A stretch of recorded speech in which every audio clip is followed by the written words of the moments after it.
ਸਾਡੇ ਨਾਲ ਇੱਕ ਖਾਸ ਮਹਿਮਾਨ ਇਸ ਵੇਲੇ ਜੁੜ ਰਹੇ ਨੇ, ਅਦਾਕਾਰ ਵੀ ਨੇ, ਪੋਲੀਟੀਕਲੀ ਬਹੁਤ ਐਕਟਿਵ ਨੇ, ਬਹੁਤ ਵੋਕਲ ਰਹਿੰਦੇ ਨੇ, ਸੋਸ਼ਲ ਮੀਡੀਆ ਦੇ ਉੱਤੇ ਵੀ ਤੇ ਪਬਲਿਕ ਦੇ ਵਿੱਚ ਵੀ ਜਾਂਦੇ ਨੇ। ਸਾਡੇ ਨਾਲ ਗੁਲ ਪਨਾਗ ਨੇ ਇਸ ਵੇਲੇ। ਮੈਮ ਸਵਾਗਤ ਹੈ ਨਿਊਜ਼ 18 ਪੰਜਾਬ ਤੇ। ਤੁਹਾਡਾ ਇੱਕ ਨਵਾਂ ਸ਼ੋਅ ਆ ਰਿਹਾ ਹੈ ਜਿਸ ਦੇ ਵਿੱਚ ਤੁਸੀਂ ਵਕੀਲ ਦਾ ਕੈਰੈਕਟਰ ਕਰ ਰਹੇ ਹੋ। ਉਸ ਸ਼ੋਅ ਦੇ ਬਾਰੇ ਜ਼ਰਾ ਦੱਸੋ, ਕਿਸ ਕਿਸਮ ਦਾ ਸ਼ੋਅ ਹੈ ਤੇ ਤੁਹਾਡਾ ਕੈਰੈਕਟਰ ਉਸ ਦੇ ਵਿੱਚ ਕਿਹੋ ਜਿਹਾ? ਇਹ ਸ਼ੋਅ ਹੈਗਾ ਜਿਹਦਾ ਨਾਮ ਗੁੱਡ ਬੈਡ ਗਰਲ ਹੈ। ਇਹ ਸੋਨੀ ਲਿਵ ਤੇ ਹੈ ਤੇ ਇਹ ਇੱਕ ਫੀਮੇਲ ਡਰਿਵਨ ਪ੍ਰੋਟੈਗਨਿਸਟ ਤੇ ਬੇਸਡ ਹੈ। ਉਹ ਕੁੜੀ ਜਿਹੜੀ ਗੁੱਡ ਵੀ ਹੈ ਤੇ ਬੈਡ ਵੀ ਹੈ ਤੇ ਤਾਂ ਹੀ ਸ਼ੋਅ ਦਾ ਨਾਮ ਗੁੱਡ ਬੈਡ ਗਰਲ ਰੱਖਿਆ ਹੈ। ਉਸ 'ਚ ਮੈਂ ਪ੍ਰਿੰਸੀਪਲ ਕਾਸਟ ਦਾ ਹਿੱਸਾ ਹਾਂ ਤੇ ਮੈਂ ਇੱਕ ਵਕੀਲ ਦਾ ਕਿਰਦਾਰ ਨਿਭਾ ਰਹੀ ਹਾਂ। ਮੇਰੇ ਕਿਰਦਾਰ ਦਾ ਨਾਮ ਜ਼ੈਨਾ ਹੈ ਤੇ ਉਹ ਮੇਰੀ ਫਰਮ 'ਚ ਕੰਮ ਕਰਦੀ ਹੈ ਕੁੜੀ ਜਿਹੜੀ ਗੁੱਡ ਬੈਡ ਗਰਲ ਹੈ। ਤੇ ਕੋਇਨਸੀਡੈਂਸ ਤੇ ਦੀ ਗੱਲ ਇਹ ਹੈ ਕਿ ਜਦ ਇਹ ਪਾਰਟ ਮੈਨੂੰ ਆਫਰ ਕੀਤਾ ਗਿਆ ਸੀ, ਮੈਂ ਵਕਾਲਤ ਦੀ ਪੜ੍ਹਾਈ ਖਤਮ ਹੀ ਕੀਤੀ ਸੀ, ਤਾਂ ਮੈਨੂੰ ਲੱਗਿਆ ਕਿ ਇਹ ਗੋਡ ਦੇ ਕੰਨਿਓ ਸਾਈਨ ਹੈ ਕਿ ਤੁਸੀਂ ਵਕਾਲਤ ਖਤਮ ਕੀਤੀ ਹੈ ਤੇ ਹੁਣ ਤੁਹਾਨੂੰ ਜਿਹੜਾ ਪਹਿਲਾ ਪਾਰਟ ਆਫਰ ਕੀਤਾ ਜਾ ਰਿਹਾ ਉਹ ਵਕੀਲ ਦਾ ਹੈ। ਸੋ ਐਸੈਂਸ਼ਲੀ ਇੱਕ ਔਮਨ ਹੈਡਲਾਈਨਡ ਸਟੋਰੀ ਹੈ, ਪਰ ਅੱਜ ਤੱਕ ਦੀ ਜਿਸ ਕਿਸਮ ਦੀ ਸਟੋਰੀ ਅਸੀਂ ਦੇਖਦੇ ਆਏ ਹਾਂ ਕੁੜੀਆਂ ਬਾਰੇ, ਔਰਤਾਂ ਬਾਰੇ, ਜਿਹੜੀਆਂ one dimensional ਹੁੰਦੀ ਹੈ। either she is a fighter, a protagonist, a strong woman and all white, or then she's a villain in all grey। ਪਰ ਅਸਲ 'ਚ ਹਿਊਮਨ ਬੀਇੰਗਸ 'ਚ ਅੱਡ-ਅੱਡ ਸ਼ੇਡਸ ਹੁੰਦੇ ਹੈ ਤੇ ਇਸ ਸ਼ੋਅ 'ਚ ਅੱਡ-ਅੱਡ ਤਰੀਕੇ ਦੇ ਸ਼ੇਡਸ ਦੇਖਣ ਨੂੰ ਮਿਲਣਗੇ as a woman protagonist driven show which is unique। ਤੁਸੀਂ ਹਮੇਸ਼ਾ ਹੀ ਤਕਰੀਬਨ ਯੂਨੀਕ ਕੈਰੈਕਟਰਸ ਪਲੇ ਕਰਦੇ ਹੋ, ਜਿਵੇਂ ਸਮਰ 2007 ਬਹੁਤ ਪੁਰਾਣੀ ਫਿਲਮ ਹੋ ਗਈ ਹੈ, ਸ਼ਾਇਦ ਬਹੁਤ ਲੋਕਾਂ ਨੇ ਨਹੀਂ ਦੇਖੀ ਹੋਵੇ, ਲੇਕਿਨ ਬਹੁਤ ਵੱਖਰੇ ਕਿਰਦਾਰ ਤੁਸੀਂ ਪਲੇ ਕਰਦੇ ਹੋ। ਤੁਹਾਡੀ ਆਪਣੀ ਚੋਇਸ ਹੁੰਦੀ ਹੈ ਜਾਂ ਮਤਲਬ ਪੀਪਲ ਹੈਵ ਜੱਜਡ ਯੂ ਔਰ ਫਿਲਮ ਮੇਕਰਸ ਹੈਵ ਜੱਜਡ ਯੂ ਕਿ ਤੁਹਾਨੂੰ ਇਸ ਕਿਸਮ ਦੇ ਕੈਰੈਕਟਰਸ ਆਫਰ ਕੀਤੇ ਜਾਂਦੇ ਨੇ? ਆਈ ਥਿੰਕ ਪਹਿਲਾਂ ਮੇਰੇ ਕਰੀਅਰ ਦੀ ਸ਼ੁਰੂਆਤ 'ਚ ਮੇਰੀ ਇੱਕ ਰੁਝਾਓ ਸੀਗਾ ਮੇਰਾ ਸਰਟਨ ਕਾਈਂਡ ਆਫ ਫਿਲਮਸ ਵੱਲ, ਤੇ ਮੈਂ ਕੁਝ ਇਸ ਤਰੀਕੇ ਦੇ ਪਾਰਟ ਚੂਜ਼ ਕਰਦੀ ਸੀ ਜਾਂ ਕੁਝ ਇਸ ਤਰੀਕੇ ਦੇ ਪਾਰਟਸ ਨੂੰ ਮੈਂ ਡਰਾਉਨ ਸੀਗੀ ਜਿਹੜੇ ਮੈਨੂੰ ਪਸੰਦ ਸੀਗੇ, ਜਿਹੜੇ ਆਲਟਰਨੇਟਿਵ ਨੈਰੇਟਿਵ ਨੂੰ ਬਿਲੋਂਗ ਕਰਦੇ ਸੀਗੇ। ਫਿਰ ਹੁਣ ਪਿਛਲੇ ਕੁਝ ਸਾਲਾਂ ਤੋਂ ਮੈਨੂੰ ਲੱਗਦਾ ਹੈ ਕਿ ਫਿਲਮ ਮੇਕਰ, ਡਾਇਰੈਕਟਰਸ ਮੇਰੀ ਜਿਹੜੀ ਔਨ ਸਕਰੀਨ ਪਰਸਨੈਲਿਟੀ ਤੋਂ ਕਾਫੀ ਪ੍ਰਭਾਵਿਤ ਹੁੰਦੇ ਆ। On screen end off screen? ਹਾਂਜੀ। ਸੋ ਆਫ ਸਕਰੀਨ ਜਿਹੜੀ ਮੇਰੀ ਪਰਸੋਨਾ ਹੈ ਉਹਦੇ ਨਾਲ ਪੀਪਲ ਆਰ ਕੁਆਇਟ ਅਮਿਊਜ਼ਡ, ਤੇ ਉਸ ਕਰਕੇ ਵੀ ਕੁਝ ਪਾਰਟਸ ਅੱਡ ਤਰੀਕੇ ਦੇ ਮੈਨੂੰ ਆਫਰ ਕੀਤੇ ਜਾਂਦੇ ਆ ਤੇ ਫਿਰ ਮੇਰੀ ਵੀ ਪਰਸਨੈਲਿਟੀ ਹੈਗੀ, ਇੱਕ ਪਰਸੈਪਸ਼ਨ ਹੈ। ਸੋ ਬਾਈ ਡਿਫਾਲਟ ਐਂਡ ਡਿਜ਼ਾਈਨ ਮੈਂ ਯੂਜੂਅਲੀ ਅੱਡ ਤਰੀਕੇ ਦੀ ਫਿਲਮਾਂ ਦਾ ਹਿੱਸਾ ਬਣ ਜਾਂਦੀ ਹਾਂ। ਤੁਸੀਂ ਜਿਵੇਂ ਜ਼ਿਕਰ ਕਰ ਰਹੇ ਸੀ ਕਿ ਯੂਜੂਅਲੀ ਅਸੀਂ ਦੇਖਦੇ ਹਾਂ ਕਿ ਫੀਮੇਲਸ ਨੂੰ ਜਾਂ ਫੀਮੇਲਸ ਕੈਰੈਕਟਰਸ ਨੂੰ ਇੱਕੋ ਤਰੀਕੇ ਦੇ ਨਾਲ ਜ਼ਿਆਦਾਤਰ ਪੋਰਟਰੇ ਕੀਤਾ ਜਾਂਦਾ, ਇੱਕ ਬਹੁਤ ਸਟੀਰੀਓਟਾਈਪ ਹੁੰਦਾ ਹੈ, ਲੇਕਿਨ ਪਿਛਲੇ ਸਮੇਂ 'ਚ ਅਸੀਂ ਦੇਖਿਆ ਕਿ ਕਾਫੀ ਉਹ ਚੇਂਜ ਹੋਇਆ। ਤਾਂ ਲੱਗਦਾ ਹੈ ਕਿ ਉਸ ਕਿਸਮ ਦਾ ਰਿਸਪੌਂਸ ਵੀ ਮਿਲ ਰਿਹਾ ਆਡੀਅנס ਤੋਂ? OTTs ਦੇ ਆਉਣ ਦੇ ਕਰਕੇ ਪੂਰੀ ਜਿਹੜੀ ਵਿਊਅਰਸ਼ਿਪ ਕੰਟੈਂਟ ਦੀ ਜਿਹੜਾ ਰਿਲੇਸ਼ਨਸ਼ਿਪ ਹੈ ਕਿ ਬਈ ਇੱਕ ਕੰਟੈਂਟ ਪੀਸ ਹੈ ਤੇ ਇੱਕ ਵਿਊਅਰ ਨੇ, ਉਹ ਰਿਲੇਸ਼ਨਸ਼ਿਪ ਆਲਟਰ ਹੋ ਚੁੱਕਿਆ ਹਮੇਸ਼ਾ ਲਈ। ਪਹਿਲਾਂ ਜਿਹੜਾ ਕੰਟੈਂਟ ਹੁੰਦਾ ਸੀਗਾ ਉਹਦੇ ਜਿਹੜੇ ਸਪਲਾਇਰ ਸੀਗੇ ਉਹ ਕੰਟਰੋਲ ਕਰਦੇ ਸੀ ਕਿ ਕਦ ਕੰਟੈਂਟ ਆਊਗਾ, ਕਦ ਅਸੀਂ ਉਹਨੂੰ ਰਿਲੀਜ਼ ਕਰਾਂਗੇ, ਤੇ ਆਡੀਅנਸਸ ਕੋਲ ਚੋਇਸ ਨਹੀਂ ਹੁੰਦੀ ਸੀ ਕਿ ਅਸੀਂ ਤਦ ਜਾ ਕੇ ਉਹ ਫਿਲਮ ਦੇਖੀਏ ਜਦੋਂ ਰਿਲੀਜ਼ ਹੋਗੀ, ਜਾਂ ਫਿਰ ਫਲਾਣੇ ਟਾਈਮ ਤੇ ਇੱਕ ਸ਼ੋਅ ਆਊਗਾ ਜਾਂ ਇੱਕ ਫਿਲਮ ਆਊਗੀ ਅਸੀਂ ਉਸ ਟਾਈਮ ਤੇ ਦੇਖੀਏ। ਹੁਣ ਆਡੀਅנਸ ਡਿਸਾਈਡ ਕਰ ਰਹੀਆਂ ਨੇ ਕਿ ਕਿਹੜੇ ਟਾਈਮ ਤੇ ਉਹ ਕੀ ਦੇਖਣਾ ਚਾਹੁੰਦੇ ਨੇ। ਉਹਦਾ ਕਾਰਨ OTT ਜਿਹੜੀ ਰੈਵੋਲਿਊਸ਼ਨ ਹੈ ਜਿਹੜੀ ਲਿਆਈ ਹੈ ਕੰਟੈਂਟ 'ਚ ਇੱਕ ਨਵੀਂ ਲਹਿਰ, ਉਹ ਹੈ।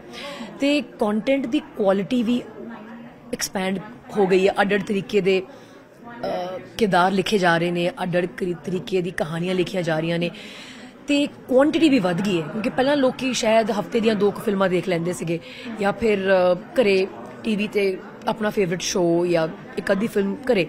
ਹੁਣ ਲੋਕੀ ਬੈਠੇ ਫ੍ਰੀ 10 ਮਿੰਟ ਤੇ ਸ਼ਾਰਟ ਫਿਲਮ ਦੇਖ ਰਹੇ ਹੈ, ਟਰੈਵਲ ਕਰ ਰਹੇ ਹੈ ਤਾਂ ਦੇਖ ਰਹੇ ਹੈ, ਮੀਟਿੰਗ ਦੇ ਵਿੱਚ ਬੈਠੇ ਆ ਤਾਂ ਦੇਖ ਰਹੇ ਹਾਂ। ਸੋ ਜਿਹੜੀ ਓਵਰਆਲ ਕੁਆਲਿਟੀ ਹੈ ਉਹ ਐਕਸਪੈਂਡ ਹੋ ਗਈ ਤੇ ਕੁਆਂਟਿਟੀ ਵੱਧ ਚੁੱਕੀ ਹੈ। ਉਹਦੇ ਕਰਕੇ ਅੱਡ-ਅੱਡ ਤਰੀਕੇ ਦੀ ਸਾਨੂੰ ਕਹਾਣੀਆਂ ਦੇਖਣ ਨੂੰ ਮਿਲ ਰਹੀਆਂ ਨੇ, ਤੇ ਔਰਤਾਂ ਤਾਂ ਸਮਾਜ ਦਾ ਹਿੱਸਾ ਹੀ ਹੈ, ਪਰ ਜਿੰਨੀ ਉਹਨਾਂ ਦੀ ਭਾਗੀਦਾਰੀ ਸਮਾਜ 'ਚ ਹੈ ਤੇ ਜਿਵੇਂ-ਜਿਵੇਂ ਉਹ ਭਾਗੀਦਾਰੀ ਉਹਨਾਂ ਦੀ ਵੱਧਦੀ ਜਾਊਗੀ ਉਵੇਂ-ਉਵੇਂ ਉਹਨਾਂ ਦੀਆਂ ਕਹਾਣੀਆਂ ਵੱਧਦੀਆਂ ਜਾਣਗੀਆਂ। ਬਿਕੋਜ਼ ਅਲਟੀਮੇਟਲੀ ਸਿਨੇਮਾ ਤਾਂ ਇੱਕ ਮਿਰਰ ਹੈ, ਇੱਕ ਸ਼ੀਸ਼ਾ ਹੈ ਸਮਾਜ ਦਾ, ਤੇ ਜਦ ਤੱਕ ਸਮਾਜ 'ਚ ਔਰਤਾਂ ਦੀ ਬਰਾਬਰ ਦੀ ਹਿੱਸੇਦਾਰੀ ਨਹੀਂ ਹੋਊਗੀ ਤਦ ਤੱਕ ਬਰਾਬਰ ਦੀਆਂ ਫਿਲਮਾਂ ਸਾਨੂੰ ਦੇਖਣ ਨੂੰ ਨਹੀਂ ਮਿਲਣਗੀਆਂ ਕਿ lady oriented, female oriented, one dimensional. ਉਹ ਵਨ ਡਾਇਮੈਂਸ਼ਨਲ ਜਿਹੜੀ ਤੁਸੀਂ ਗੱਲ ਕੀਤੀ ਉਹਦਾ ਵੀ ਕਾਰਨ ਹੈ ਕਿਉਂਕਿ ਅਸੀਂ ਚਾਹੁੰਦੇ ਹਾਂ ਕਿ ਔਰਤਾਂ ਨੂੰ ਇੱਕੋ ਤਰੀਕੇ ਨਾਲ ਪੋਰਟਰੇਟ ਕੀਤਾ ਜਾਵੇ as mother, as pure, as fighter, but a woman is a human being first, good or bad, good or bad, just as you or good and bad। yeah ਸੋ ਉਹ ਅੱਡ ਜਿਹੜੇ ਸ਼ੇਡਸ ਹੈ ਉਹ ਐਕਸਪੈਂਡ ਹੋ ਰਹੇ ਨੇ। ਜਿਵੇਂ ਪਹਿਲਾਂ ਤੁਸੀਂ ਦੇਖਦੇ ਸੀ ਕਿ ਪੁਰਾਣੀ ਫਿਲਮਾਂ 'ਚ ਕਿ ਪੁਰਾਣੀ ਵੀ ਛੱਡੋ, ਤੁਸੀਂ ਅੱਜ ਦੀ ਤਰੀਕ 'ਚ ਵੀ ਦੇਖੋ ਵੱਧ ਤੋਂ ਵੱਧ ਫਿਲਮਾਂ 'ਚ ਜਿਹੜੀ ਕੁੜੀ ਹੈ, ਔਰਤ ਦਾ ਕਿਰਦਾਰ ਹੈ, ਉਹ ਗਰਲਫ੍ਰੈਂਡ, ਵਾਈਫ, ਸਿਸਟਰ, ਮਦਰ ਹੀ ਹੈ। ਉਹਦੀ ਆਪਣੀ ਕੀ ਮੋਟੀਵੇਸ਼ਨ ਹੈ ਲਾਈਫ 'ਚ, ਉਹਦੀ ਕੀ ਪਰਸਨੈਲਿਟੀ ਹੈ, ਉਸ ਤੇ ਤਾਂ ਕੋਈ ਡੈਪਥ ਹੀ ਨਹੀਂ ਹੁੰਦੀ, ਜ਼ਿਕਰ ਹੀ ਨਹੀਂ ਹੁੰਦਾ ਉਸਦਾ। ਉਹਦੀ ਹੈਸੀਅਤ ਸਿਰਫ as a supporting character to the hero ਬਣ ਕੇ ਰਹਿ ਜਾਂਦੀ ਹੈ। ਉਸ 'ਚ ਵੀ ਉਹ ਹਾਲਾਂਕਿ ਹੀਰੋਇਨ ਕਹਾਉਂਦੀ ਹੈ ਪਿਕਚਰ ਦੀ, ਪਰ ਉਹਦੀ ਆਪਣੀ ਜਰਨੀ ਕੀ ਹੈ ਉਹ ਕਦੇ ਸਾਨੂੰ ਦੇਖਣ ਨੂੰ ਨਹੀਂ ਮਿਲਦੀ। ਜਿਵੇਂ ਤੁਸੀਂ ਜ਼ਿਕਰ ਕੀਤਾ ਕਿ OTT ਪਲੇਟਫਾਰਮਸ ਦੇ ਨਾਲ ਕਾਫੀ ਕੰਟੈਂਟ ਦੀ ਵੈਰਾਈਟੀ ਆਈ ਹੈ, ਕੁਆਂਟੀਟੀ ਵੀ ਵਧੀ ਹੈ, ਕੁਆਲਿਟੀ ਵੀ ਐਕਸਪੈਂਡ ਹੋਈ ਹੈ, ਲੇਕਿਨ ਤੁਹਾਨੂੰ ਲੱਗਦਾ ਹੈ ਕਿ ਜਿਸ ਤਰੀਕੇ ਨਾਲ ਪਹਿਲਾਂ ਫਿਲਮਾਂ ਬਣਾਈਆਂ ਜਾਂਦੀਆਂ ਸੀ ਜਾਂ ਹੁਣ ਵੀ ਬਣਾਈਆਂ ਜਾਂਦੀਆਂ ਨੇ ਕਿ ਇੱਕ ਥੀਏਟਰ ਦੇ ਵਿੱਚ ਫਿਲਮਾਂ ਲੱਗਦੀਆਂ ਨੇ, ਫਿਰ ਉੱਥੋਂ ਕਿੰਨੀ ਕਮਾਈ ਹੁੰਦੀ ਹੈ, ਉਹ ਸਾਰੀਆਂ ਚੀਜ਼ਾਂ ਤੇ ਤੁਹਾਨੂੰ ਲੱਗਦਾ ਹੈ ਪ੍ਰਭਾਵ ਪਿਆ ਹੈ ਜਾਂ ਜਿਵੇਂ ਅਸੀਂ ਦੇਖ ਰਹੇ ਹਾਂ ਕਿ ਬਹੁਤ ਸਾਰੀਆਂ ਫਿਲਮਾਂ ਉਹਨਾਂ ਚੰਗਾ ਬਾਕਸ ਆਫਿਸ ਤੇ ਨਹੀਂ ਕਰ ਰਹੀਆਂ, ਕੀ ਉਸ ਦੇ ਕਿਸ ਕਿਸਮ ਦੇ ਰੀਜ਼ਨਸ ਨੇ? ਕਈ ਫਿਲਮਾਂ ਅਜਿਹੀਆਂ ਹੁੰਦੀਆਂ ਨੇ ਜਿਨ੍ਹਾਂ ਨੂੰ ਕਿਸੇ ਨਾ ਕਿਸੇ ਵਜ੍ਹਾ ਦੇ ਕਰਕੇ ਉਸ ਦੇ ਉੱਤੇ ਇਤਰਾਜ਼ ਜਤਾਇਆ ਜਾਂਦਾ ਹੈ ਜਾਂ ਉਸ ਦੇ ਖਿਲਾਫ ਬਹੁਤ ਲੋਕ ਬੋਲਦੇ ਨੇ ਕਿ ਇਹ ਫਿਲਮ ਨਹੀਂ ਦੇਖਣੀ, ਉਸ ਨੂੰ ਲੈ ਕੇ ਹੈਸ਼ਟੈਗਸ ਤੱਕ ਚਲਾਏ ਜਾਂਦੇ ਨੇ। ਕੀ ਰੀਜ਼ਨ ਤੁਹਾਨੂੰ ਲੱਗਦਾ ਹੈ? ਇਹ ਤੁਸੀਂ 3-4 ਸਵਾਲ ਪੁੱਛ ਲਏ ਇੱਕ ਸਵਾਲ 'ਚ। ਪਹਿਲੀ ਗੱਲ ਤਾਂ ਫਿਲਮ ਦਾ ਸਕਸੈਸ ਅਲਟੀਮੇਟਲੀ ਪਬਲਿਕ ਸੈਂਟੀਮੈਂਟ ਤੇ ਡਿਪੈਂਡ ਕਰਦਾ ਹੈ। ਪਬਲਿਕ ਉਸ ਦੌਰਾਨ ਕੀ ਪਸੰਦ ਕਰਦੀ ਹੈ। ਪਬਲਿਕ ਦਾ ਵੀ ਮੂਡ ਹੁੰਦਾ ਹੈ। ਇੱਕ ਜ਼ਮਾਨਾ ਹੈ ਇਹੋ ਜਿਹਾ ਵੀ ਸੀ ਕਿ ਐਂਗਰੀ ਯੰਗ ਮੈਨ ਵਾਲੀ ਫਿਲਮਾਂ ਚੱਲਦੀਆਂ ਸੀਗੀਆਂ, ਤੇ ਇੱਕ ਪਹਿਲੀ ਗੱਲ ਤਾਂ ਜਿਹੜੀ ਆਡੀਅנס ਦੀ ਇੱਕ ਸੈਂਸਿਬਿਲਿਟੀ ਹੁੰਦੀ ਹੈ ਜਿਹੜੀ ਕਨਸਟੈਂਟ ਨਹੀਂ ਹੈ, ਉਹ ਕਨਸਟੈਂਟਲੀ ਇਵੋਲਵ ਕਰਦੀ ਹੈ ਵਿਦ ਟਾਈਮਸ। ਦੂਜੀ ਗੱਲ, OTT ਨੇ ਡੈਫੀਨੇਟਲੀ ਵੈਰਾਈਟੀ ਦੇਤੀ ਹੈ ਤੇ ਕੰਟਰੋਲ ਆਡੀਅנס ਦੇ ਹੱਥ 'ਚ ਫੜਾਤਾ। ਤੇ ਪਹਿਲਾਂ ਕੀ ਹੁੰਦਾ ਸੀਗਾ, ਫਿਲਮ ਜਿਹੜੀ ਥੀਏਟਰਕਲ ਬਣਦੀ ਸੀ ਬਹੁਤ ਹੀ ਮਹਿੰਗੀ ਇੱਕ ਐਕਸਰਸਾਈਜ਼ ਹੈ, ਨਾ ਸਿਰਫ ਉਹਨੂੰ ਬਣਾਉਣਾ ਪਰ ਉਹਨੂੰ ਰਿਲੀਜ਼ ਕਰਨਾ, ਉਹਦੀ ਮਾਰਕੀਟਿੰਗ ਵਗੈਰਾ ਕਰਨਾ। ਤੇ ਬਿਕੋਜ਼ ਉਹਦਾ ਸਕੇਲ ਇੰਨਾ ਵੱਡਾ ਹੈ, ਉਹਦੀ ਇਕਨੋਮਿਕਸ ਡਿਕਟੇਟ ਕਰਦੀਆਂ ਹੈ ਕਿ ਇੱਕ ਬਾਕਸ ਦੇ ਅੰਦਰ ਕਹਾਣੀ ਹੋਣੀ ਚਾਹੀਦੀ ਹੈ ਜਿਹੜੀ ਵੱਧ ਤੋਂ ਵੱਧ ਲੋਕਾਂ ਨੂੰ ਪਸੰਦ ਆਵੇ। ਉਹ ਵੀ ਤਾਂ ਗੈਂਬਲ ਹੀ ਹੈ ਇੱਕ ਤਰੀਕੇ ਨਾਲ। ਕਹਾਣੀ ਇਹੋ ਜਿਹੀ ਹੋਵੇ ਕਿ ਵੱਧ ਤੋਂ ਵੱਧ ਲੋਕਾਂ ਨੂੰ ਸਮਝ ਆਵੇ ਤੇ ਕਾਮਨ ਟਾਈਪ ਦੀ ਕਹਾਣੀ ਹੋਵੇ ਜਿਹੜੀ ਹਰ ਬੰਦਾ ਰਿਲੇਟ ਕਰ ਸਕੇ। ਪਰ ਇਹਦਾ ਮਤਲਬ ਇਹ ਤਾਂ ਨਹੀਂ ਕਿ ਅਰਸ਼ਦੀਪ ਦੀ ਪਸੰਦ ਦੀ ਫਿਲਮ ਜਿਹੜੀ ਹੈ ਉਹ ਨੈਸੈਸਰੀਲੀ ਬਣ ਨਹੀਂ ਰਹੀ ਜਾਂ ਕਿਉਂ ਨਹੀਂ ਬਣ ਰਹੀ ਜਾਂ ਮੇਰੀ ਪਸੰਦ ਦੀ ਫਿਲਮ ਨਹੀਂ ਬਣ ਰਹੀ। ਹੁਣ OTT ਦੇ ਕਰਕੇ ਜਿਹੜੀ ਆਡੀਅנס ਹੈ ਉਹ ਕੰਸੋਲੀਡੇਟ ਹੋ ਗਈ। ਪਹਿਲਾਂ ਪੋਸੀਬਲ ਸੀ ਕਿ ਮਾਨਸੇ 'ਚ ਕੋਈ ਇਹੋ ਜਿਹੀ ਕੁੜੀ ਰਹਿੰਦੀ ਹੈ ਜਿਹੜੀ ਇੱਕ ਦਬੰਗ ਪਿਕਚਰ ਦੇਖਣਾ ਚਾਹੁੰਦੀ ਹੈ ਵਿਦ ਅ ਗਰਲ ਪ੍ਰੋਟੈਗਨਿਸਟ, ਜਾਂ ਫਿਰ ਸੁਨਾਮ 'ਚ ਰਹਿੰਦੀ ਹੈ, ਪਰ ਉੱਥੇ ਦੀ ਜਿਹੜੀ ਇਕਨੋਮਿਕਸ ਹੈ ਪਟਿਆਲੇ ਸੰਗਰੂਰ ਦੇ ਥੀਏਟਰਸ ਦੀ, ਉਹ ਜਸਟੀਫਾਈ ਨਹੀਂ ਕਰਦੀਆਂ ਇਹੋ ਜਿਹੀ ਫਿਲਮ ਰਿਲੀਜ਼ ਕਰਨਾ ਉਸ ਆਡੀਅנס ਲਈ, ਕਿਉਂਕਿ ਉਹਨੂੰ ਲੱਗਦਾ ਹੈ ਕਿ ਜਿਹੜੀ ਆਡੀਅנס ਇੱਥੇ ਦੀ ਹੈਗੀ ਰੂਰਲ ਆਡੀਅנס ਜਾਂ ਫਿਰ semi rural audience, urban audience, ਉਹਨਾਂ 'ਚ ਇਹੋ ਜਿਹੀ ਫਿਲਮ ਨਹੀਂ ਚੱਲਣੀ, ਤਾਂ ਉਹ ਟ੍ਰੈਡੀਸ਼ਨਲ ਫਿਲਮਾਂ ਬਣਾਉਂਦੇ ਨੇ ਉਸ ਏਰੀਏ ਲਈ। ਪਰ ਜਦ OTT ਹੈਗਾ ਤੇ ਉਹ ਸੁਨਾਮ ਦੀ ਕੁੜੀ, ਉਹ ਮਾਨਸੇ ਦੀ ਕੁੜੀ, ਉਹ ਚੰਡੀਗੜ੍ਹ ਦੀ ਕੁੜੀ, ਉਹ ਫਤਿਹਗੜ੍ਹ ਸਾਹਿਬ ਦੀ ਕੁੜੀ, ਉਹ ਇਕੱਠੀਆਂ ਉਹ ਫਿਲਮਾਂ ਦੇਖ ਸਕਦੀਆਂ OTT ਦੇ ਜ਼ਰੀਏ। ਸੋ ਫਰਸਟਲੀ ਇੱਕ ਕੰਸੋਲੀਡੇਸ਼ਨ ਹੋਈ ਹੈ ਆਡੀਅנס ਦੀ, as a result of which borders ਨਿਕਲ ਗਏ। ਅਸਾਮ ਤੋਂ ਲੈ ਕੇ ਰਾਜਸਥਾਨ, ਪੰਜਾਬ, ਕਸ਼ਮੀਰ, ਇੱਕ ਜੌਨਰ ਦੀ ਆਡੀਅנס ਕੰਗਰੀਗੇਟ ਤੇ ਕੰਸੋਲੀਡੇਟ ਹੋ ਗਈ। And that is the different kind of stories are working. ਰਿਹਾ ਤੁਹਾਡਾ ਆਖਰੀ ਸਵਾਲ ਕਿ ਲੋਕ ਜ਼ਾਹਿਰ ਕਰ ਰਹੇ हैं ਆਪਣੀਆਂ ਕੰਟੈਕਸਟ ਦੇਣਾ ਚਾਹੂੰਗੀ ਤੁਹਾਨੂੰ ਕਿ ਜਿਵੇਂ ਲਾਲ ਸਿੰਘ ਚੱਡਾ ਰਿਲੀਜ਼ ਹੋਈ ਪਿਛਲੇ ਦਿਨੀ ਤੇ ਉਸ ਦਾ ਬਹੁਤ ਵਿਰੋਧ ਹੋਇਆ ਬੜੀਆਂ ਜਗ੍ਹਾਵਾਂ ਦੇ ਉੱਤੇ, ਹੈਸ਼ਟੈਗਸ ਚੱਲੇ ਸਾਰਾ ਕੁਝ ਕਿ ਫਿਲਮ ਨਹੀਂ ਦੇਖਣੀ ਜਾਂ ਇਸ ਦਾ ਬਾਈਕਾਟ ਕਰਨਾ ਹੈ, ਲੇਕਿਨ ਅਸੀਂ ਇਹ ਵੀ ਦੇਖ ਰਹੇ ਹਾਂ ਕਿ OTT ਪਲੇਟਫਾਰਮਸ ਤੇ ਉਹ ਟੌਪ 10 ਦੇ ਵਿੱਚ ਹੈ। ਇਸ ਚੀਜ਼ ਨੂੰ ਕਿਵੇਂ ਦੇਖ ਰਹੇ ਹੋ? ਕਿਉਂਕਿ ਇਹਦੇ ਦੋ ਤਰੀਕੇ ਹੋ ਸਕਦੇ ਆ ਦੇਖਣ ਦੇ। ਇੱਕ ਤਾਂ ਕਿ ਬॉयकॉट ਦਾ ਟ੍ਰੈਂਡ ਕਿਉਂ ਚਲਾਇਆ ਜਾ ਰਿਹਾ ਹੈ, ਪਹਿਲੀ ਗੱਲ ਉਹ ਇਸ ਲਈ ਚਲਾਇਆ ਜਾ ਰਿਹਾ ਹੈ ਸ਼ਾਇਦ ਕਿ ਜਿਹੜੇ ਉਸ ਫਿਲਮ ਦੇ ਲੀਡ ਹੀਰੋ ਹੀਰੋਇਨ ਨੇ ਉਹਨਾਂ ਨੇ ਕਦੇ ਕਿਸੇ ਵਕਤ ਬਿਆਨ ਦਿੱਤੇ ਹੋਣੇ ਜਿਹੜੇ ਅੱਜ ਦੀ ਸੋਚ ਨਾਲ ਮਿਲਦੇ ਜੁਲਦੇ ਨਹੀਂ ਹੈਗੇ। ਤੇ ਅੱਜ ਦੀ ਸੋਚ ਉਹ ਸੋਚ ਹੈ ਜਿਹੜੀ ਮੰਨਦੀ ਹੈ ਕਿ ਸਾਡੀ ਉਹ ਸੋਚ ਹੈ, ਦੂਜੀ ਦਾ ਕੋਈ ਸੋਚ ਹੀ ਨਹੀਂ। ਪਹਿਲਾਂ ਵੀ ਇਹ ਹੁੰਦਾ ਆਇਆ ਹੈ ਕਿ ਅੱਡ-ਅੱਡ ਸਰਕਾਰਾਂ ਅੱਡ-ਅੱਡ ਵਿਚਾਰਧਾਰਾਵਾਂ ਸਾਹਮਣੇ ਲੈ ਕੇ ਆਉਂਦੀਆਂ ਨੇ, पर हजे तक पहला कदे एक कंस्ट्रिक्शन ऑफ स्पेस नहीं हुई, एक रिडक्शन ऑफ पब्लिक डिस्कोर्स नहीं होया। पहला भी ਜਿਹੜਾ ਲੈਫਟਿਸਟ ਲਿਬਰਲ ਇਕੋਸਿਸਟਮ ਸੀਗਾ ਉਹ ਵੀ ਇੱਕ ਤਰੀਕੇ ਦੇ ਖਿਆਲ ਤੇ ਵਿਚਾਰ ਪ੍ਰਮੋਟ ਕਰਦਾ ਸੀ ਤੇ ਸਾਨੂੰ ਇਸ ਗੱਲ ਦਾ ਤਕਾਜ਼ਾ ਹੋਣਾ ਚਾਹੀਦਾ ਹੈ ਕਿ ਪਹਿਲੀ ਵਾਰ ਨਹੀਂ ਹੋ ਰਿਹਾ ਇਹ। ਜਦ ਵੀ ਕੋਈ ਸਰਕਾਰ ਆਉਂਦੀ ਹੈ, ਚਾਹੇ ਉਹ ਕੰਜ਼ਰਵੇਟਿਵ ਹੋਵੇ, ਚਾਹੇ ਰਾਈਟ ਵਿੰਗ ਹੋਵੇ, ਲੈਫਟ ਲਿਬਰਲ ਹੋਵੇ, ਉਹ ਆਪਣੇ ਦਾ ਮਿਲਦੇ ਚੁਲਦੇ ਵਿਚਾਰ ਪ੍ਰਮੋਟ ਕਰਦੇ ਤੇ ਜਿਹੜੇ ਲੋਕ ਉਹਨਾਂ ਤੋਂ ਵੱਖ ਨੇ ਜਾਂ ਅੱਡ ਨੇ ਉਹਨਾਂ ਨੂੰ ਡਿਸਰਿਗਾਰਡ ਕੀਤਾ ਜਾਂਦਾ ਹੈ। ਪਰ ਅੱਜ ਇਹ ਮੀਡੀਅਮ ਇਹੋ ਜਿਹਾ ਹੋ ਗਿਆ ਹੈ ਕਿ ਜਿਹੜੇ ਲੋਕ ਮੈਜੋਰਿਟੀ ਵਿਚਾਰਧਾਰਾ ਨਾਲ ਡਿਸਐਗਰੀ ਕਰਦੇ ਹੈ ਉਹਨਾਂ ਨੂੰ ਪਨਿਸ਼ ਕਰਨ ਦਾ ਤਰੀਕਾ ਹੈ, ਪਰ ਉਹ ਪਨਿਸ਼ਮੈਂਟ ਕਿੰਨੀ ਇਫੈਕਟਿਵ ਹੈ, ਸੋਸ਼ਲ ਮੀਡੀਆ ਤੇ ਇਫੈਕਟਿਵ ਹੈ। ਤੇ ਜਿਹੜੇ ਸ਼ਾਇਦ ਲੋਕ ਥੀਏਟਰਸ ਜਾਂਦੇ ਹੈ, ਸ਼ਾਇਦ ਜਿਹੜੇ ਇਨਫਲੂਐਂਸ ਹੋ ਜਾਂਦੇ ਹੈ, ਮਾਸਿਸ ਥੀਏਟਰਸ ਐਂਡ ਮਾਸਿਸ, ਉਹ ਸ਼ਾਇਦ ਇਨਫਲੂਐਂਸ ਹੋ ਜਾਂਦੇ ਹੈ ਤੇ ਸ਼ਾਇਦ ਫਿਲਮ ਨੂੰ ਇੰਪੈਕਟ ਕਰ ਸਕਣ ਬਾਕਸ ਆਫਿਸ ਕਲੈਕਸ਼ਨ ਨੂੰ। ਕਿਉਂਕਿ ਇਹ ਸਵਾਲ ਇਸ ਕਰਕੇ ਵੀ ਇੰਪੋਰਟੈਂਟ ਹੋ ਜਾਂਦਾ ਹੈ ਕਿਉਂਕਿ ਤੁਸੀਂ ਬਹੁਤ ਪੋਲੀਟੀਕਲੀ ਵੋਕਲ ਹੋ, not only on social media, ਤੁਸੀਂ ਫਾਰਮਰਸ ਪ੍ਰੋਟੈਸਟ ਤੇ ਰਹੇ ਹੋ, ਤੁਸੀਂ ਬੈਠੇ ਰਹੇ ਹੋ, ਤੁਸੀਂ ਰੈਗੂਲਰਲੀ ਉੱਥੇ ਜਾਂਦੇ ਰਹੇ ਹੋ, ਆਪਣੇ ਵਿਚਾਰ ਪ੍ਰਗਟ ਕਰਦੇ ਰਹੇ ਹੋ। ਚੰਡੀਗੜ੍ਹ ਦੇ ਵਿੱਚ ਪ੍ਰੋਟੈਸਟ ਹੁੰਦੇ ਸੀਗੇ, ਤੁਸੀਂ ਉੱਥੇ ਵੀ ਜਾਂਦੇ ਸੀਗੇ ਤੇ ਤੁਹਾਨੂੰ ਕੀ ਰੀਜ਼ਨ ਲੱਗਦਾ ਹੈ ਕਿ ਇੱਕ ਐਕਟਰ ਨੂੰ ਜਾਂ ਇੱਕ ਫਿਲਮ ਮੇਕਰ ਨੂੰ ਇਸ ਤਰੀਕੇ ਦੇ ਨਾਲ ਕਿਉਂ ਦੇਖਿਆ ਜਾਣਾ ਚਾਹੀਦਾ ਹੈ ਕਿ ਉਹਦਾ ਆਪਣਾ ਕੋਈ ਪਰਸਨਲ ਵਿਚਾਰ ਨਹੀਂ ਹੋ ਸਕਦਾ ਜਾਂ ਨਹੀਂ ਹੋਣਾ ਚਾਹੀਦਾ? ਇਸ ਤਰੀਕੇ ਨਾਲ ਕਿਉਂ ਦੇਖਿਆ ਜਾਂਦਾ ਹੈ ਲੋਕ ਜਦੋਂ ਇਸ ਦੇ ਬਾਰੇ ਗੱਲ ਕਰਦੇ ਨੇ ਕਿ ਉਹ ਕਿਉਂਕਿ ਪੋਲਿਟਿਕਸ ਸਭ ਦੀ ਜ਼ਿੰਦਗੀ ਦਾ ਹਿੱਸਾ ਹੈ, ਚਾਹੇ ਉਹ ਕੋਈ ਵੀ ਹੈ, ਅਸੀਂ ਇਸ ਤੋਂ ਮੁਨਕਰ ਨਹੀਂ ਹੋ ਸਕਦੇ। ਤਾਂ ਇਹ ਇੱਕ ਕੰਸਟ੍ਰੇਂਟ ਕਿਉਂ ਫਿਲਮ ਮੇਕਰਸ ਦੇ ਜਾਂ ਐਕਟਰਸ ਨੂੰ ਲੈ ਕੇ ਇਹ ਰੱਖਿਆ ਜਾਂਦਾ ਹੈ? ਉਹ ਕੰਸਟ੍ਰੇਂਟ ਤੇ ਵੀ ਦੋ ਕਾਰਨ ਨੇ। ਪਹਿਲਾ ਕਿ ਈਜ਼ੀ ਟਾਰਗੇਟਸ ਨੇ ਤੇ ਸੌਫਟ ਟਾਰਗੇਟਸ ਨੇ ਤੇ ਕਿਉਂਕਿ ਈਜ਼ੀ ਟਾਰਗੇਟਸ ਨੇ ਤੇ ਸੌਫਟ ਟਾਰਗੇਟਸ ਨੇ ਉਹਨਾਂ ਨੂੰ ਈਜ਼ੀਲੀ ਉਹਨਾਂ ਦੇ ਤੁਸੀਂ ਰੈਵਨਿਊ ਨੂੰ ਤੇ ਉਹਨਾਂ ਦੀ ਲਾਈਵਲੀਹੁੱਡ ਨੂੰ ਇੰਪੈਕਟ ਕਰ ਸਕਦੇ ਹੋ। ਦੂਜਾ ਕਾਰਨ ਇਹ ਵੀ ਹੈਗਾ ਕਿ ਸਾਡੇ public figures, non political public figures ਜਿਹੜੇ ਹੁੰਦੇ ਆ ਉਹਨਾਂ ਨੇ ਐਡਿਕੁਏਟ ਸਟੈਂਡਸ ਨਹੀਂ ਲਿੱਤੇ। ਜਿਹੜੇ ਸਾਰੇ ਜੇ ਖੁੱਲ੍ਹ ਕੇ ਗੱਲਾਂ ਕਰਦੇ ਫਿਰ ਤਾਂ ਇਹ ਮਸਲਾ ਖੜਾ ਹੀ ਨਹੀਂ ਹੋਣਾ ਸੀਗਾ, ਕਿਉਂਕਿ ਫਿਊ ਚੁਣਿੰਦਾ ਲੋਕ ਖੜ ਕੇ ਗੱਲ ਕਰਦੇ ਹੈ ਮਸਲਿਆਂ ਤੇ। ਅੱਜ ਦੀ ਗੱਲ ਨਹੀਂ ਕਰ ਰਹੀ ਮੈਂ, 70s 80s 90s ਦੀ ਗੱਲ ਕਰ ਰਹੀ ਹਾਂ। ਘੱਟ ਵੱਧ ਲੋਕ ਹੀ ਖੜੇ ਹੋ ਕੇ ਸਟੈਂਡ ਲੈਂਦੇ ਆ ਤੇ ਕਿਉਂਕਿ ਉਹ ਘੱਟ ਨੇ, ਕਿਉਂਕਿ ਬਾਕੀ ਸਾਰੇ ਲੈਂਦੇ ਨਹੀਂ ਸਟੈਂਡ, ਉਹ ਸਿੰਗਲ ਆਊਟ ਹੋ ਜਾਂਦੇ ਆ। ਐਂਡ ਟਿਪਿਕਲੀ ਡਿਪੈਂਡ ਕਰਦਾ ਹੈ ਕਿ ਉਹਨਾਂ ਦਾ ਜਿਹੜਾ ਸਟੈਂਡ ਹੈ ਉਹ ਕਿੰਨਾ ਹਰਟ ਕਰ ਰਿਹਾ ਐਸਟੈਬਲਿਸ਼ਮੈਂਟ ਨੂੰ politically.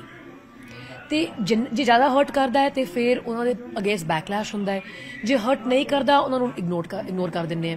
It all eventually depends on ਜਿਹੜਾ ਸਟੈਂਡ ਲਿੱਤਾ ਹੈ ਉਹ ਵਿਰਲੇ ਲੋਕਾਂ ਨੇ, ਉਹ ਕਿੰਨਾ ਇੰਪੈਕਟ ਲੈ ਰਿਹਾ ਹੈ।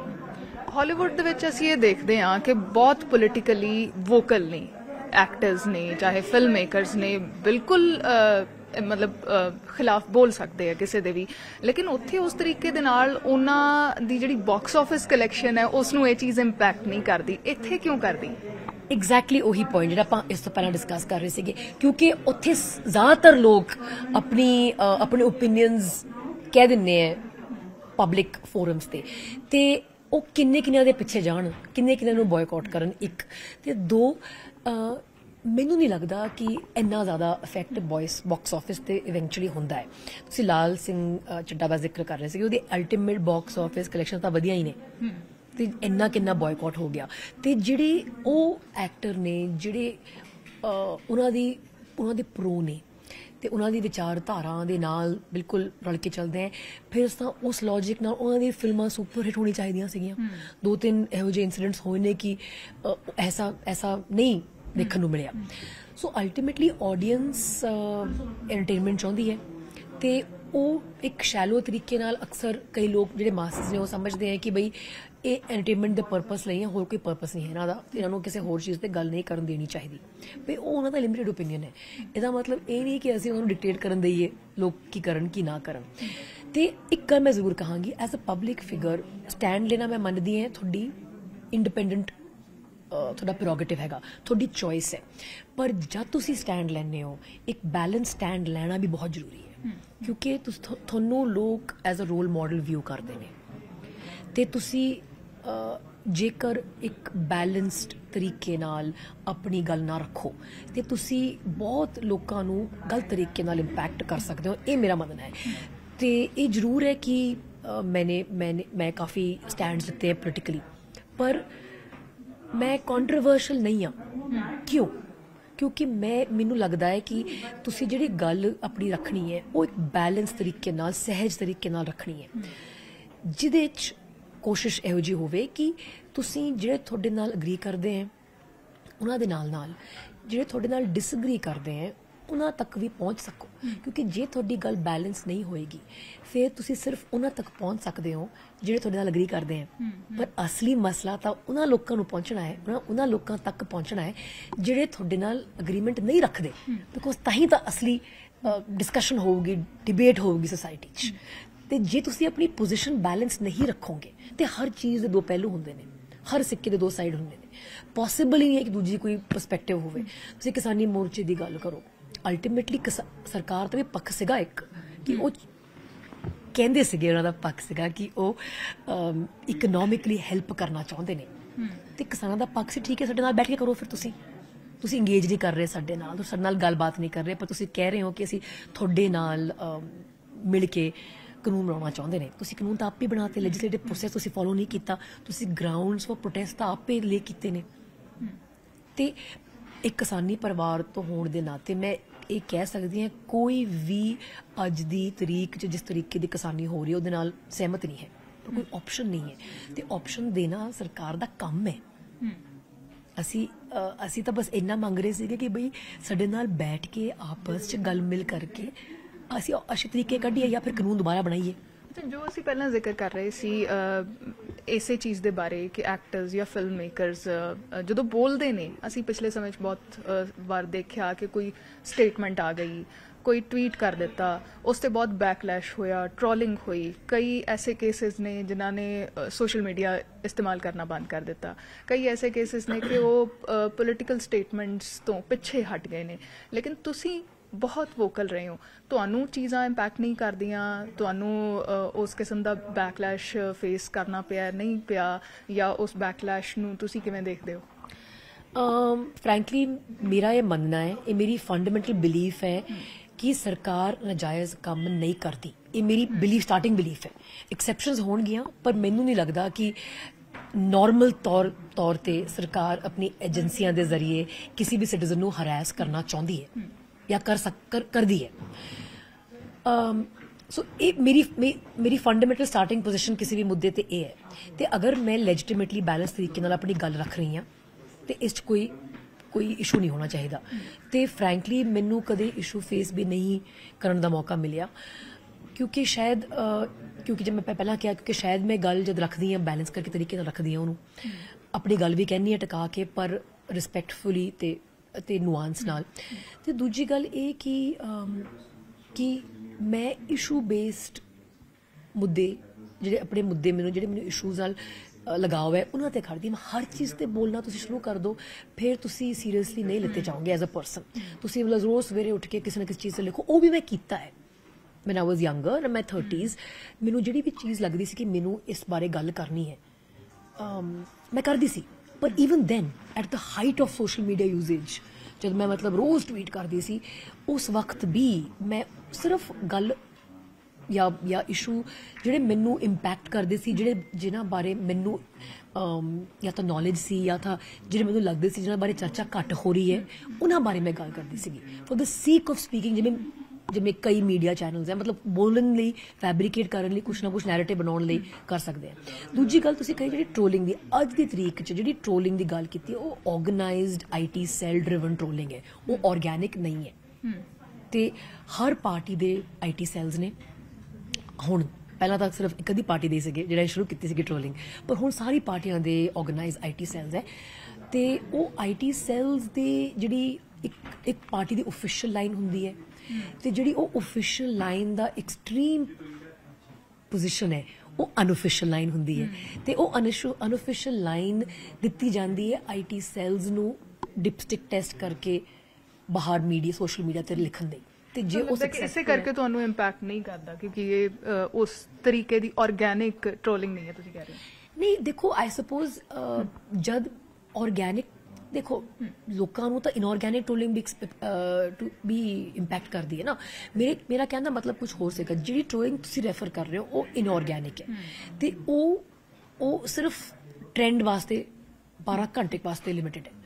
ਪਰ ਜਿਹੜੀ ਇਸ਼ੂ ਬੇਸਡ ਹੁੰਦੀ ਹੈ, ਜੇ ਤੁਸੀਂ ਪੋਜੀਸ਼ਨ ਕੋਈ ਲਿੱਤੀ ਹੈ ਤੇ ਤੁਸੀਂ ਉਹਦੇ ਅਗੇਂਸਟ ਫਿਰ ਜਾਓ ਜਾਂ ਫਿਰ ਮਤਲਬ ਹਫਤਾ 10 ਦਿਨ ਚੱਲੀ ਜਾਵੇ, ਫਿਰ ਉਹਦਾ ਕੁਝ ਆਰਗੈਨਿਕ ਮੈਟਰ ਹੋ ਸਕਦਾ ਹੈ। ਜਾਂ ਫਿਰ ਜਿਹੜੀ ਟ੍ਰੋਲਿੰਗ ਤੁਹਾਡੇ ਬਾਰੇ ਤੁਹਾਡੇ ਮਤ ਬਾਰੇ ਹੋ ਰਹੀ ਹੈ, ਤੁਹਾਡੀ ਪੋਜੀਸ਼ਨ ਬਾਰੇ ਹੋ ਰਹੀ ਹੈ, ਜੇ ਉਹਦਾ ਸਪੈਸੀਫਿਕ ਕੰਸਟਰਕਟ ਹੈ ਇਨ terms of the quality of writing, ਉਹ ਫਿਰ ਮੈਨੂਫੈਕਚਰ ਟ੍ਰੋਲਿੰਗ ਹੈ। ਬਿਕੋਜ਼ ਸਾਰੇ ਤੁਹਾਨੂੰ ਇੱਕੋ ਚੀਜ਼ ਲਿਖੀ ਜਾ ਰਹੇ, ਉਹਨੂੰ ਸਕ੍ਰਿਪਟ ਦਿੱਤੀ ਗਈ ਹੈ ਕਿ ਵੀ ਤੁਸੀਂ ਫੈਕਚੁਅਲੀ ਤਾਂ ਕਾਊਂਟਰ ਕਰ ਨਹੀਂ ਸਕਦੇ, ਪਰ ਤੁਸੀਂ ਉਹਨੂੰ ਪਰਸਨਲੀ ਅਟੈਕ ਕਰੋ।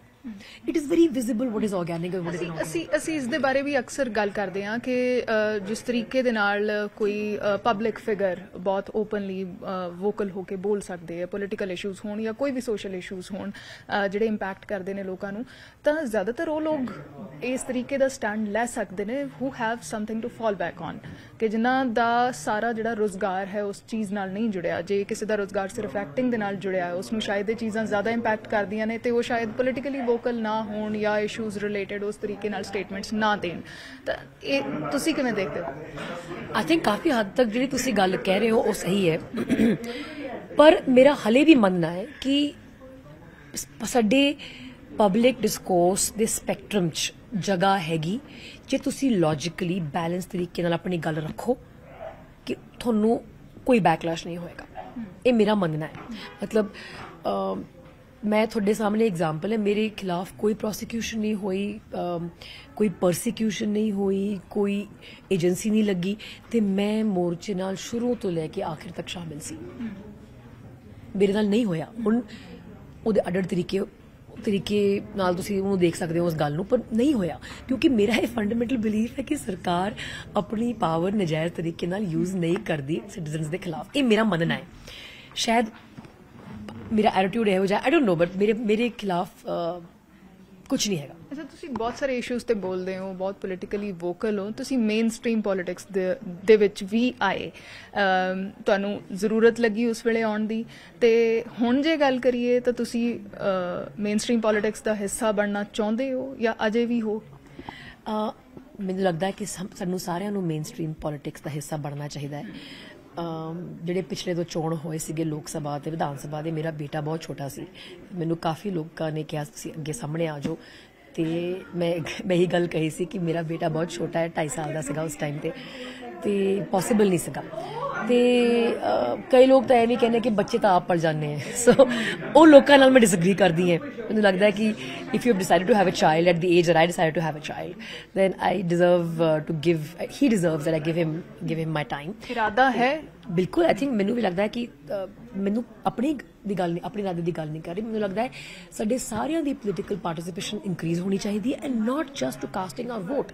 ਅੱਜ ਚੋਣਾਂ ਦੀ ਡੇਟਾਂ ਅਨਾਊਂਸ ਹੋਈਆਂ ਹਿਮਾਚਲ ਦੀਆਂ, ਤੇ festival of democracy unfortunately is reduced to voting. What about after that? What about public opinion? What about public pressure? What about the fourth estate, that is people like you communicating the public pressure to the world? ਅੱਛਾ, ਜੇ ਇਰਾਦਾ ਹੈ, ਜਿਸ party ਤੋਂ ਚੋਣ ਲੜੀ ਸੀ ਉੱਥੋਂ ਹੀ ਇਰਾਦਾ ਹੈ ਜਾਂ ਸੋਚ ਰਹੇ ਹੋ? ਦੇਖੋ, ਅੱਜ ਦੀ ਤਰੀਕ 'ਚ ਤਾਂ ਕਹਿਣਾ ਔਖਾ ਹੈ ਕਿ ਅੱਗੇ ਕੀ ਲਿਖਿਆ ਹੈ ਅਗਲੇ ਆਉਣ ਵਾਲੇ ਸਾਲਾਂ 'ਚ, ਪਰ ਮੈਨੂੰ ਲੱਗਦਾ ਹੈ ਕਿ ਇੱਕ ਫਲਰਿਸ਼ਿੰਗ ਡੈਮੋਕ੍ਰੇਸੀ ਲਈ ਮਲਟੀ ਪਾਰਟੀ ਸਿਸਟਮ ਬਹੁਤ ਜ਼ਰੂਰੀ ਹੈ। ਤੇ ਮੈਨੂੰ ਨਹੀਂ ਲੱਗਦਾ ਕਿ ਇੱਕ ਪਾਰਟੀ ਜਾਂ ਦੋ ਪਾਰਟੀ ਜੇ ਪੋਲੀਟੀਕਲ ਲੈਂਡਸਕੇਪ ਨੂੰ ਕੰਟਰੋਲ ਕਰਨ ਤਾਂ ਉਹ ਪੋਲਿਟਿਕਸ ਲਈ ਤੇ ਡੈਮੋਕ੍ਰੇਸੀ ਲਈ ਹੈਲਦੀ ਹੈ। ਅਗਲੀਆਂ ਇਲੈਕਸ਼ਨਸ ਤੱਕ ਇਰਾਦਾ ਹੈ ਜਾਂ ਅਜੇ ਦੇਖੋ ਚੱਲੂਗਾ ਪਤਾ, ਹਾਲੇ ਤਾਂ 1.5 ਸਾਲ ਪਿਆ ਹੈ। ਚਲੋ, ਸ਼ੁਕਰੀਆ ਮੈਮ ਗੱਲਬਾਤ ਕਰਨ ਦੇ ਲਈ। ਤਾਂ ਸਿਰਫ ਅਦਾਕਾਰ ਨਹੀਂ ਨੇ, ਪੋਲੀਟੀਕਲੀ ਸੋਚਦੇ ਨੇ, ਚੀਜ਼ਾਂ ਵੇਖਦੇ ਨੇ, ਪਾਰਟਿਸਿਪੇਟ ਵੀ ਕਰਦੇ ਨੇ ਪੋਲੀਟੀਕਲੀ, ਬਹੁਤ ਸਾਰੇ ਇਸ਼ੂਜ਼ ਤੇ ਬੋਲਦੇ ਰਹਿੰਦੇ ਨੇ ਤੇ ਅੱਗੇ ਵੀ ਇਸੇ ਤਰੀਕੇ ਨਾਲ ਬੋਲਦੇ ਰਹਿਣਗੇ। ਜਿਵੇਂ ਉਹਨਾਂ ਨੇ ਕਿਹਾ ਕਿ ਮੇਨ ਸਟ੍ਰੀਮ ਪੋਲਿਟਿਕਸ ਦੇ ਵਿੱਚ ਇਰਾਦਾ ਅਜੇ ਵੀ ਹੈ। ਖੈਰ, ਉਹ ਫਿਊਚਰ ਦੱਸੇਗਾ ਕਿ ਕਿਸ ਪਾਰਟੀ ਦੇ ਨਾਲ ਜੁੜਦੇ ਨੇ ਜਾਂ ਕਿੱਥੋਂ ਚੋਣ ਲੜਦੇ ਨੇ। ਫਿਲਹਾਲ ਮੈਨੂੰ ਦਿਓ ਇਜਾਜ਼ਤ। ਅਰਸ਼ਦੀਪ ਸੰਧੂ, ਨਿਊਜ਼ 18।